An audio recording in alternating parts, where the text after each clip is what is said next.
그리고 성막을 만들고 제사장의 의복을, 제사장의 위임식을 어떻게 할 것이며, 또 하나님께서 이스라엘 민족을 얼마나 사랑하시는지 금송아지 사건을 통하여서 3,000명의 목숨을 빼앗아 가십니다. 두 돌판을 다시 준비하기 하신 여호와 하나님께서 모세를 다시 시내 산으로 부르십니다.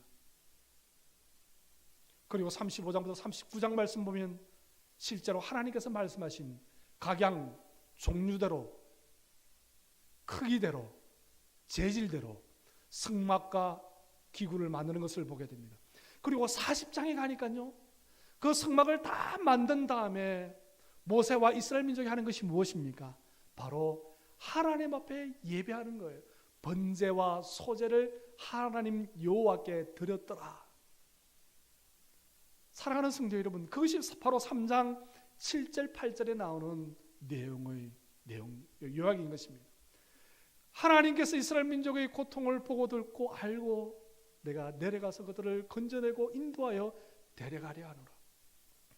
하나님께서는 그 놀라운 계획을 감추지 않으셨다는 것입니다. 모세에게 드러내셨다는 것입니다. 모세에게 보여주셨다는 것입니다. 모세에게 알려주셨다는 것입니다. 사랑하는 성도 여러분, 하나님께서 오늘 이 시간 하나님께서 저와 여러분을 예배하게 하시고 이 예배를 통해서 하나님의 비밀을 공유하시는 거예요. 예배는 그것입니다. 하나님의 말씀을 통하여서 하나님께서 저와 여러분들을 얼마나 사랑하시며 이 말씀 보여잡고 한 주간 삶을 살아갈 때 말씀의 비밀을 우리에게 보여주시는 거예요. 우리가 어떻게 생업의 현장에서, 삶의 현장에서, 가정에서, 직장에서, 이 세상에서 어떻게 살아야 될지를 그 비밀을 공유하시는 것입니다. 사랑하는 성도 여러분, 오늘 하루의 삶을 통하여서 하나님 말씀을 여러분 마음속에 간직하게 되시기를 주님의 이름으로 소망합니다. 하나님의 말씀을 소유한 자는요, 하나님의 계획을 알게 되는 거예요. 그것이 하나님께서 여러분들을 부르신 목적이에요. 하나님께서는요, 하나님의 계획을 숨기지 아니하십니다. 하나님은 그리스도인에게, 모세에게 그 계획을 알게 하신 것처럼 오늘 이 시대를 살아가는 저와 여러분들에게도 하나님의 계획을 알게 하시고 하나님의 계획을 보여주시는 줄 믿으시기 바랍니다. 어떻게 하면 하나님의 계획을 알 수 있습니까? 어떻게 하면 알 수 있습니까? 기도하는 것입니다. 기도하면 하나님의 계획을 알 수 있어요. 사도행전 말씀 보니까요, 사도행전 15장에서 18장까지 말씀 보니까 사도 바울이 2차 여행을 떠납니다. 수리아 안디옥에서, 더베에서, 루스드라에서, 또 이고니온, 버시대 안디옥에서 어디로 갑니까? 아시아 쪽으로 가려고 노력합니다. 그런데 성령님께서 아시아로 가지 못하게 해요. 왜냐하면 사도 바울이 아시아에 있는 에베소에 가서 아담의 여신을 한번 흔들어 보고 싶었거든요. 거기에서 이방 여신의 신상 앞에서 복음을 좀 전하고 싶은데 하나님 가지 말라는 거예요. 아니 그러면 하나님 어디로 가라는 거예요? 비두기아 쪽으로? 북쪽으로 올라갈 거예요? 가지 마. 그러면 하나님 어디로 가라는 거예요? 무시아 쪽으로 계속 하나님께서 인도하시는 거예요. 그리고 드로아에 이르니까 어떻게 됩니까? 말씀 보니까요, 18장 말씀 보니까 하나님의 영, 예수의 영이, 성령이 환상 중에 마게도냐 사람 한 사람이 나타나 이리로 건너와 우리를 도우라 라고 말씀하는 것을 보게 됩니다. 뭐 하고 있었습니까? 사도 바울이 하나님 앞에 기도하니까 하나님께서 그 길을, 그 계획을 보여주시는 거예요. 보여주시는 것입니다. 사도 바울은 드로아에서 배를 타고 에게를 건너갑니다. 네아폴리에서 빌립보로 건너갑니다. 사람들을 만나기 시작해요. 자주장사 루디아 간수장을 만나게 되고 너와 내 집이 구원을 얻으리라. 데살로니가로 갑니다. 야손을 만납니다. 베레아에 가서 사람들을 만납니다. 이 사람들은 신사적이어서 말씀을 전할 때 그런가 하여 날마다 묵상하고 상고하더라. 사도 바울이 무릎을 치는 거예요. 역시 하나님의 계획이 여기에 있었군요. 아데네 갑니다. 고린도로 갑니다. 거기서 여러분 잘 아시는 브리스길라와 아굴라를 만나는 거예요. 그리스보를 만납니다. 유드고를 만납니다. 유스도를 만납니다. 하나님의 계획을 알게 되는 것입니다. 뭐 하니까? 기도하니까 하나님의 계획을 알게 되는 거예요. 갱그리아라고 합니다. 베베를 만나는, 여러분 잘 아는 베베. 하나님의 계획은요, 기도함으로 알게 되어지는 것입니다. 기도함으로. 하나님께서는요, 하나님의 우리를 부르신 목적이 있습니다. 하나님의 계획을 알게 하시기 위해서 우리를 부르는 거예요. 우리는 하나님의 계획을 어떻게 알 수 있습니까? 기도함으로 알 수 있는 거예요. 또 어떻게 할 수 있습니까? 말씀을 들음으로, 말씀을 묵상함으로 우리는 하나님의 계획을 알 수 있는 거예요. 누가복음 24장 말씀 보니까요, 이렇게 기록하고 있습니다.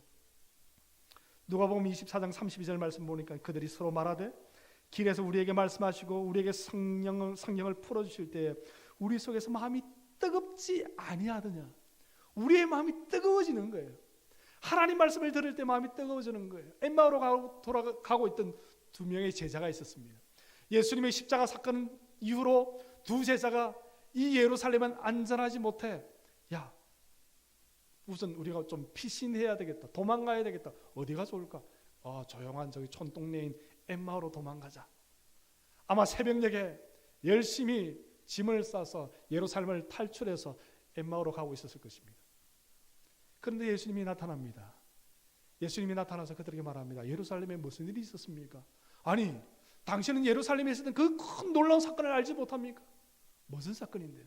우리가 따랐던 예수님이란 분이 십자가에 죽었는데 3일 만에 다시 부활하셨습니다. 예수님이 설명해 줍니다.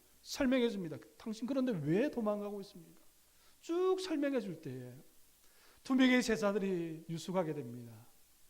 그때 예수님을 알게 되죠. 한 제자가 이렇게 고백합니다.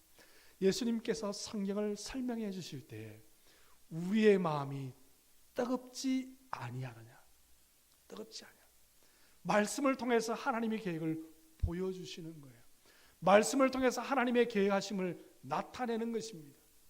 말씀을 통해서 우리가 세상에 나가서 어떻게 살아야 될지를 보여주는 거예요. 마태복음 5장에서 7장까지의 말씀을 보십시오. 우리가 어떻게 살아야 될지, 외식하지 말라, 금식할 때 너희는 이렇게 금식하라, 원수와 대적하지 말라, 원수를 사랑하라, 형제와 화해하라, 먼저 그의 나라와 그의 의를 구하라, 비판하지 말라, 좁은 문으로 들어가라, 보물을 하늘에 쌓아두라. 사랑하는 성도 여러분, 말씀을 통해서 하나님은 우리에게 말씀하시는 것입니다. 말씀을 통해서 하나님의 계획을 알 수 있는 것입니다. 마지막으로 어떻게 하나님의 계획을 알 수 있습니까? 기다리는 것이죠. 인내하는 것입니다. 인내는 무엇을 가져옵니까? 소망을 가져오기 때문에 그렇다는 것입니다. 창세기 말씀 보니까, 창세기 12장 말씀 보니까 하나님이 아브라함을 부르십니다. 아브라함아, 너는 너의 아버지 친척집을 떠나 내가 너에게 지시할 땅으로 가라. 그때 나이가 몇 살이었습니까? 75세였어요.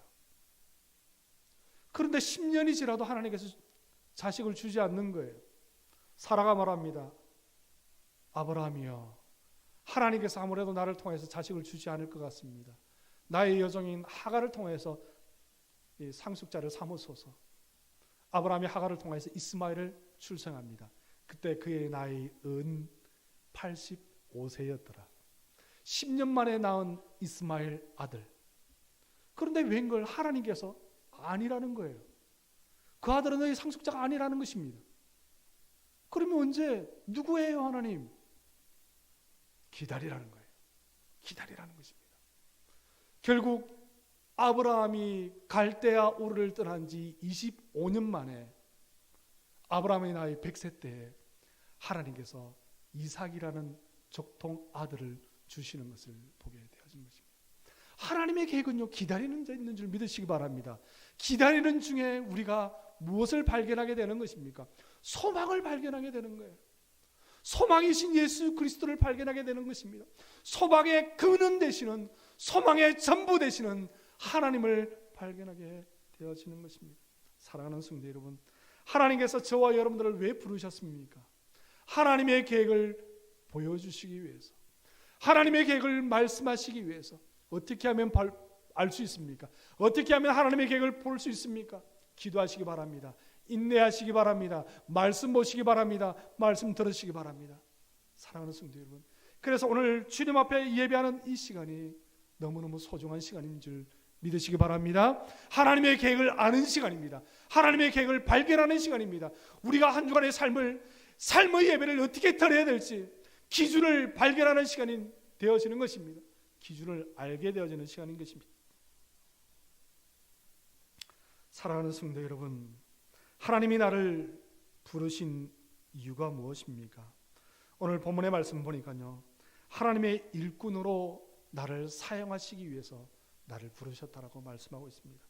10절 말씀 보니까 이렇게 기록하고 있습니다. 이제 내가 너를 바로에게 보내어 너에게 내 백성 이스라엘 자손을 애굽에서 인도하여 내게 하리라, 이렇게 말씀하고 있어요.